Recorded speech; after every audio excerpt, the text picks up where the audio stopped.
Hello, and thanks for joining us as we continue our study in the book of Daniel. We have kind of gotten out of sync a little bit with the lessons because of interruptions over the past few weeks. So let's go back and kind of review where we are. We began looking in lesson 1 at an introduction to the book of Daniel, and we looked at the historical setting and the historical background of how Daniel and Shadrach, Meshach, and Abednego wound up in Babylon in the first place. In lesson 2, we focused on the fact that there are many scholars today who challenge the authenticity of the book of Daniel. They do not want to acknowledge that it was given by the inspiration of God, and so they want to go to a much later date, something like the 2nd century BC, so they can say that Daniel was writing a history rather than a predictive prophecy about the things that were going to come to pass. They just cannot fathom how a prophet of God would be able to foresee the coming of the Babylonian kingdom, and then the Medo-Persian Empire, then the Greek Empire, then the Roman Empire, as we will notice in our lesson today. And so they attack the inspiration of the scriptures and try to find every way that they can to discredit the reality. We find that Jesus quoted from the writings of Daniel. The Apostle Paul talked about things out of the book of Daniel. There is a divine stamp given to this material. And as we begin looking at it in more detail, it becomes readily apparent that Daniel truly was a prophet of God who lived at the time that Jerusalem fell and was there whenever he was an advisor to Nebuchadnezzar and to several kings that followed after him. In lesson number 3, we were introduced to Daniel and to his friends Shadrach, Meshach, and Abednego, as they were renamed by the Babylonians, and how they went through a process that was to kind of assimilate them into the Babylonian culture. It was the idea of helping them to fit in, and they also in turn were able to pick up the ways of the Babylonians to become very functional in the Babylonian Empire. In fact, Daniel, Shadrach, Meshach, and Abednego all rose to places of preeminence and were rulers over many of the people in the Babylonian Empire as a result of the favor that they had coming from Nebuchadnezzar. But we find then, as we move into today's discussion, we're going to be looking at the material found in lesson number 4. This is covering the material in Daniel chapter 2. We find that Nebuchadnezzar has a very powerful dream, but then he awakens and cannot remember what the dream actually meant. And so he calls forth all of his advisors and demands for them to tell him what the dream was, and then they're supposed to give to him the interpretation of the dream. Well, none of them can do it. And so we find that the king, in his anger, decrees that all of the astrologers and wise men of the kingdom were obviously fakes, and they should all be killed or destroyed. But Daniel makes the plea to have an audience with the king and comes before him and says that if you will give me a couple of days, I will give you what God has said in that dream and will give you the interpretation of it.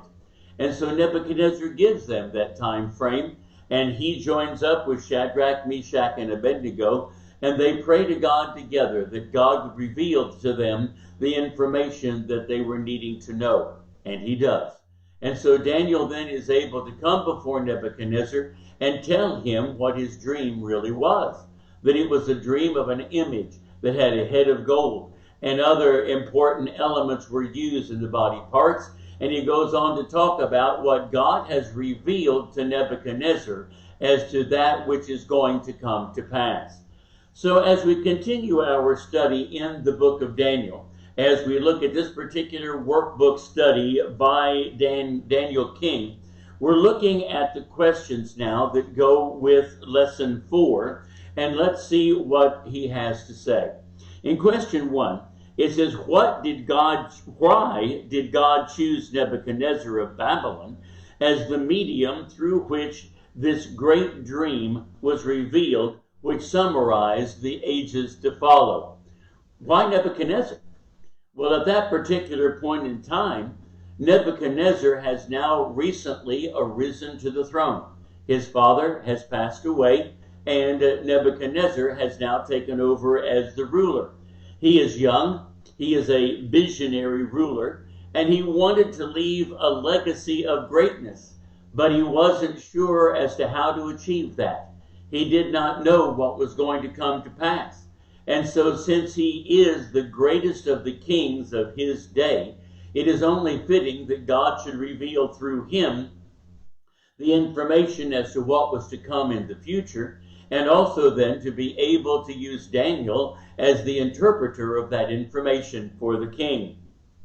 In the second part of question 1, it says, what was unique about this man that suited him for this special task? Well, he realized from his dream that there was something profound and long-term in that dream, but he just could not remember it. But he was not a man to dismiss major matters. He was a man who wanted to know. He wanted to know the future. He wanted to know what was going to unfold for his kingdom and the years that were to follow. And so we find him being a visionary who wanted to see, and God used that thirst to be able to help him understand truly what was going to come to pass. In question 2, it says, why did God keep Nebuchadnezzar from remembering the dream that he had experienced? Well, by him not being able to remember the dream, but yet realizing it was a significant dream, the first thing that he did was turn to his astrologers. For after all, they purported to have connections with the divine gods, and certainly they should be able to get a revelation from the God as to what was contained in that dream. And so we find that the failure of these astrologers was now exposed. It was now shown that they have no divine connections as they pretended, and that truly they were worthless. And so this difficulty of not being able to remember the dream only set the stage for the greatness of Daniel stepping in and providing that information from the Almighty God. In the second part of question 2, it says, how did God use this circumstance to prove the greatness of his power and establish Daniel as his prophet?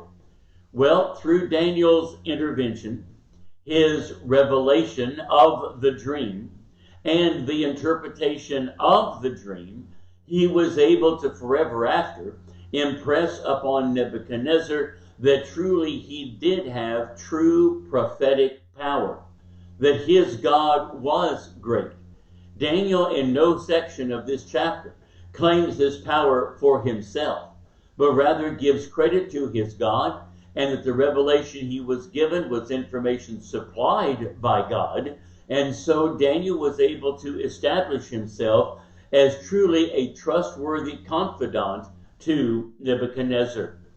In question 3, it says, why does the book of Daniel change its language from classical Hebrew to Aramaic in chapter 2? Daniel is an interesting book in that part of it is written in classical Hebrew, but there are some sections of it that are written in Aramaic, or the tongue of the Chaldeans at the time. What we have happening here is that the section of this chapter where Daniel is recording what was said by the king and what was his feelings about things and the response to the information that Daniel gives him, all of that is written in what we might call Chaldean or the Aramaic tongue, so that it can be accurate in the way in which it gives all of that information. The Aramaic sections record the direct speech of the Chaldeans at the time, and that has since been validated.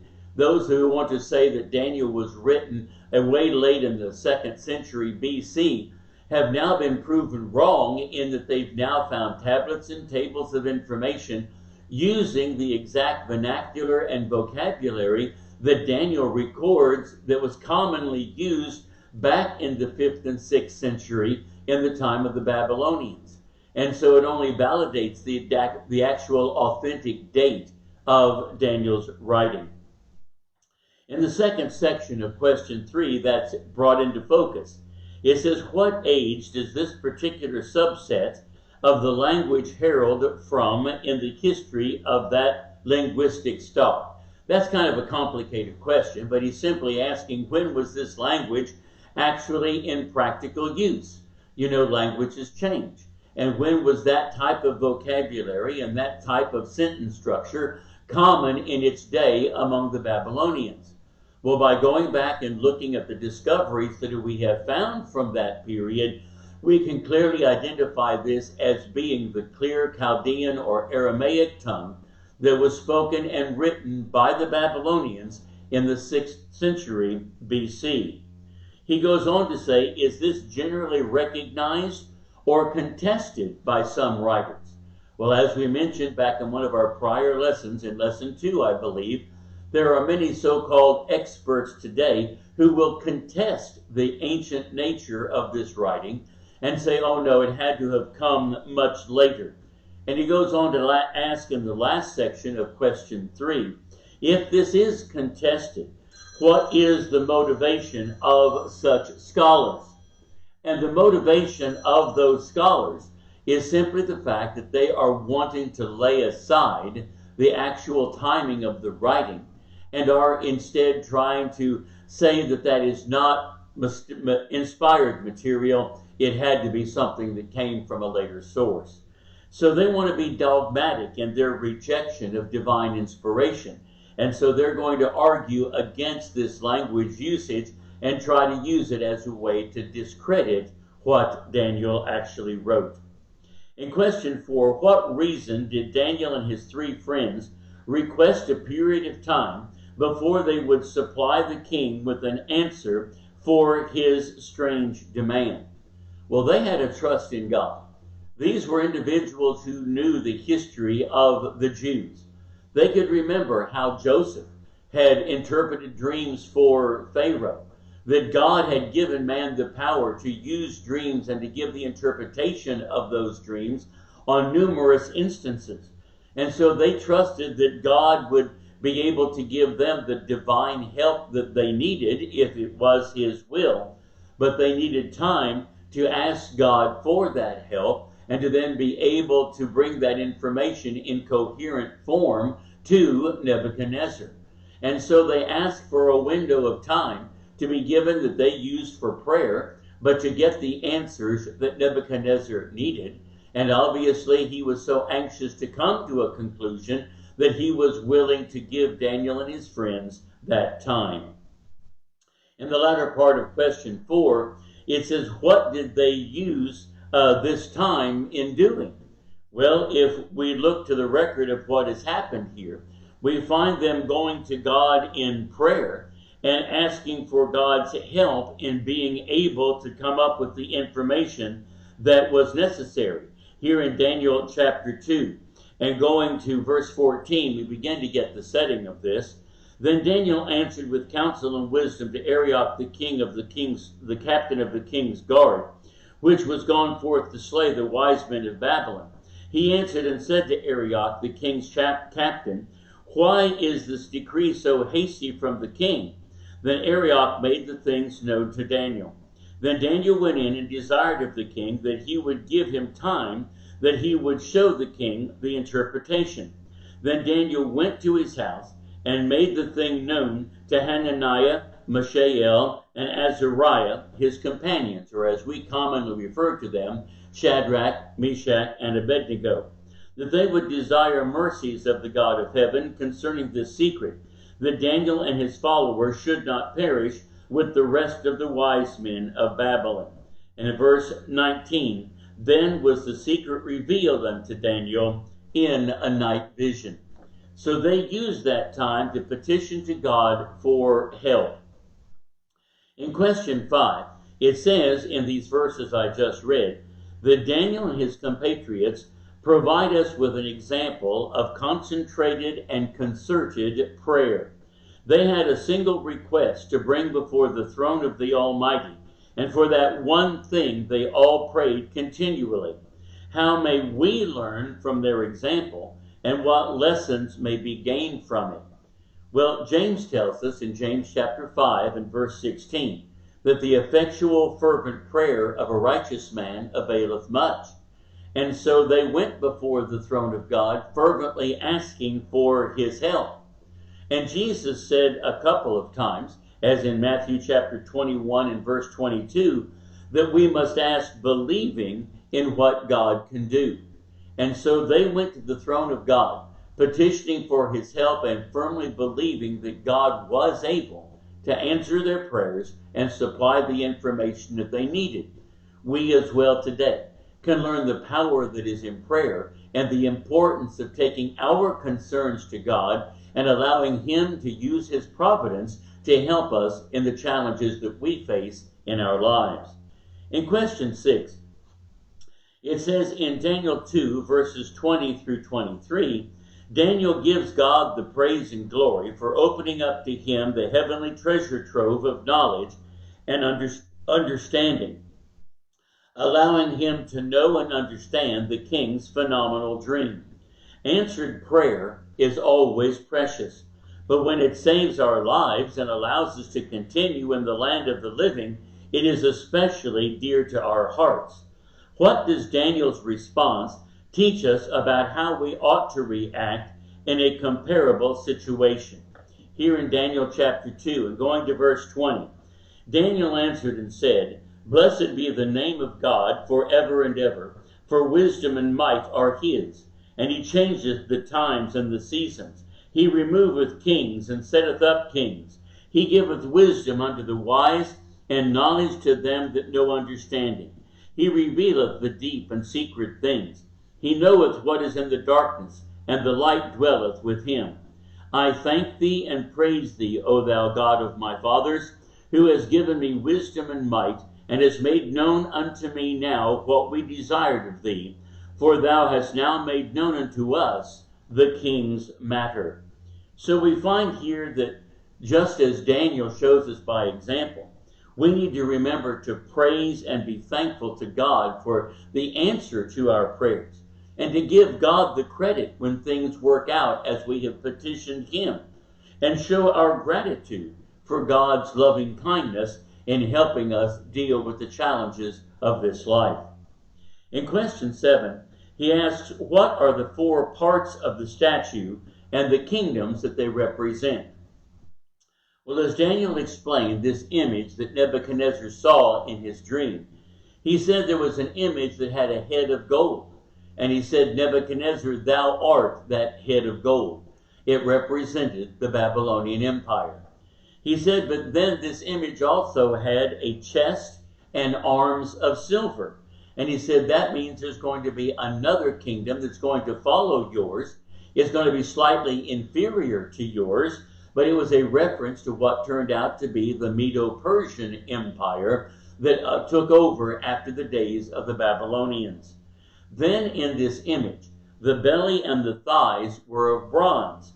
This indicated another world-dominating kingdom, and that would have come during the days of Alexander the Great, as the Greeks controlled all of the known world. And then finally, you have the legs of iron and the feet that were iron mixed with clay.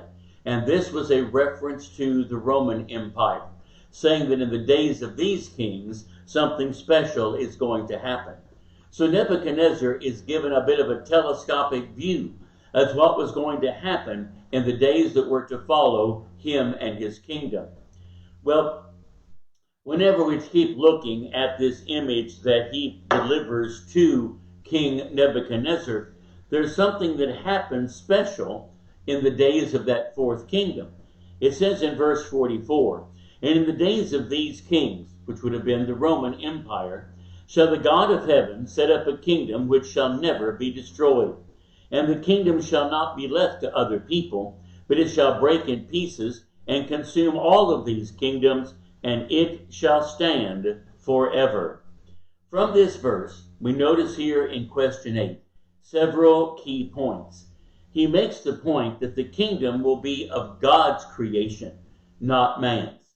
There's not going to be some great ruler that comes to establish yet another kingdom. The Lord is going to set this one up. It said the God of heaven will set up a kingdom. Secondly, the kingdom will be indestructible and infallible. It's not going to have flaws to it that will lead to its downfall. It shall never be destroyed, it says here in verse 44. But there are going to be challenges, efforts to try to destroy this kingdom, but this kingdom is always going to be victorious, and it's going to be eternal in its duration, as we see as the third point. He says that the kingdom shall not be left to other people, but it shall break in pieces and consume all of these kingdoms. In other words, for point number 4, this is going to be a universal kingdom. It's going to cover the entire world. And it's a reference to what was going to come with the establishment of Christ's kingdom, the church.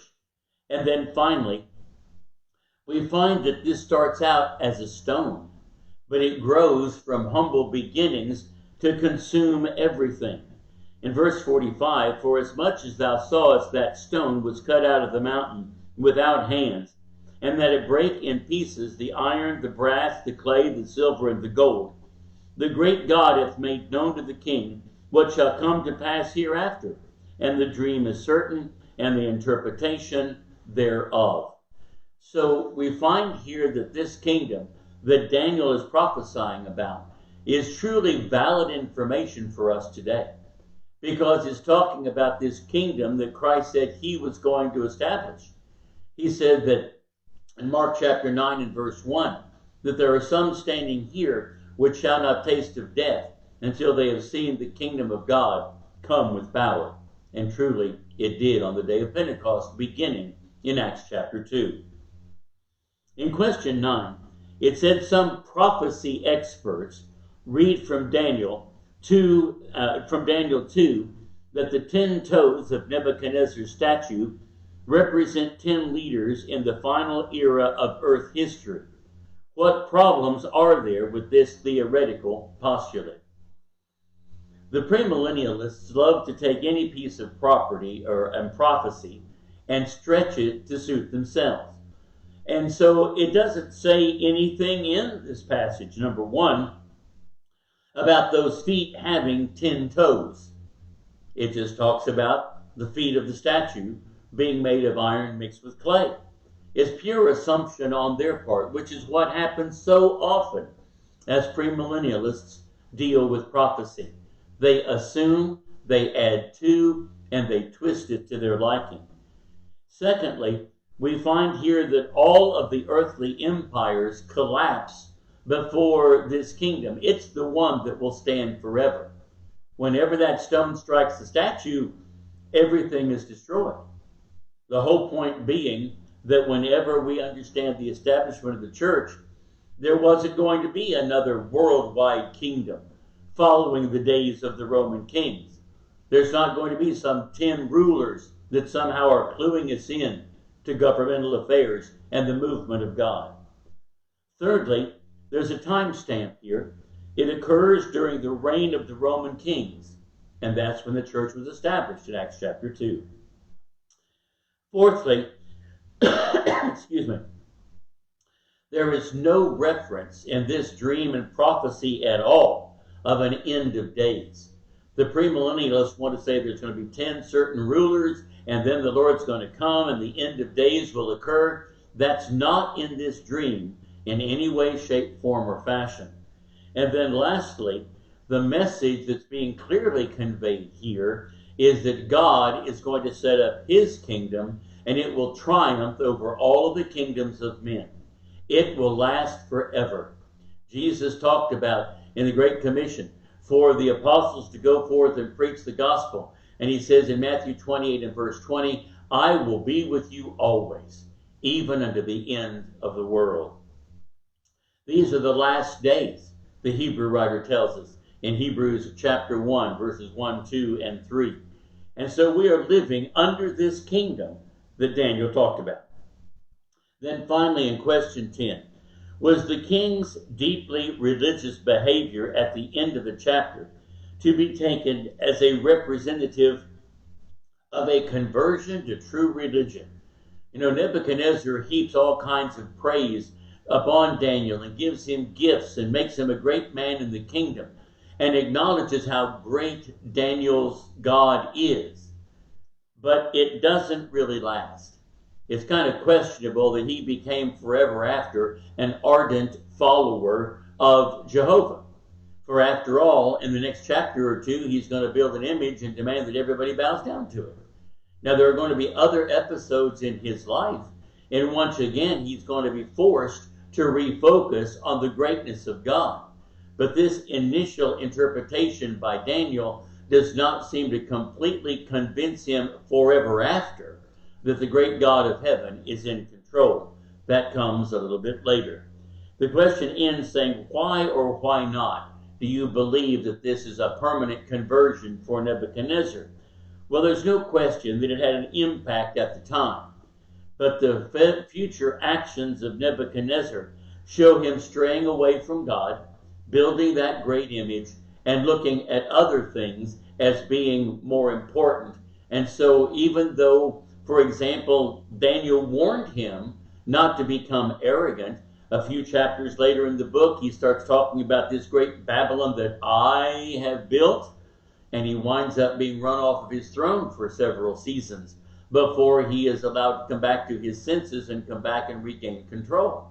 So Nebuchadnezzar still has a lot to learn, and the interpretation of the dream here in Daniel chapter 2 does not completely get the job done, but it does get things started.